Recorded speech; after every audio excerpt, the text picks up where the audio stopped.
The Invisible Mafia used to be the strongest villains, but when it comes to facing Null, it's not even close. In this video, I'll be finding Unstable SMP's strongest faction, and breaking down why the Mafia vs Null Hunters isn't even close. Let me start with the evidence that immediately ends this debate, because once you understand what the Null Hunters can actually do, you realize the Mafia never stood a chance. The Null Hunters have an exploit called the Totem Teleport glitch, and it's genuinely broken. Here's how it works. They use quantum entangled totems where one totem is in their hand, one is in a chest connected to a stasis machine, and a third reference is in other squad leaders' inventories as an instant notification system. When their totem pops in combat, they don't just survive, they instantly teleport away to safety using the stasis chamber. That means Null Hunter squad leaders are essentially unkillable in normal combat. You can't kill them with swords or maces or explosives, because the moment you pop their totem, they just disappear like your girlfriend. Oh wait, you don't have one. Keep this Totem Teleport exploit in mind because it becomes absolutely critical when we compare it to the Mafia's restrictions. Now let's talk about the Invisible Mafia so you understand what they were actually capable of. The Mafia led by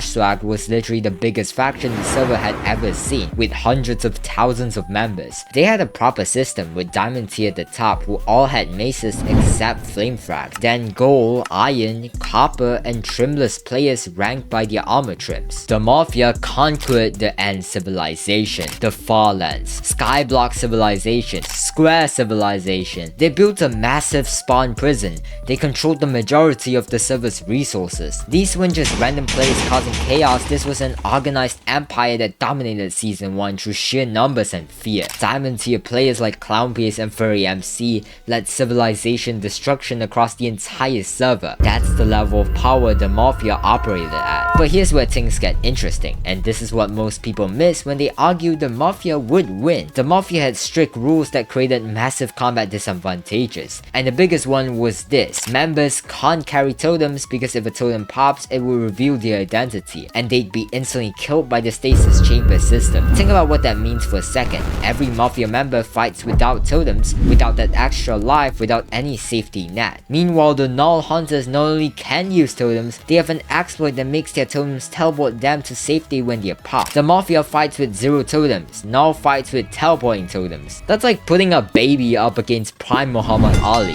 Let's look at the Null Hunters' actual combat capabilities because their roster is genuinely terrifying. The Null Hunters operate in squads with two divisions: Elite Spawn Squads who are bounty hunters with exploits, and Farlands patrols who control territory. The Spawn Squads have higher speed stats than normal players so they can cover more ground and chase targets down. They traverse through the nether for faster movement.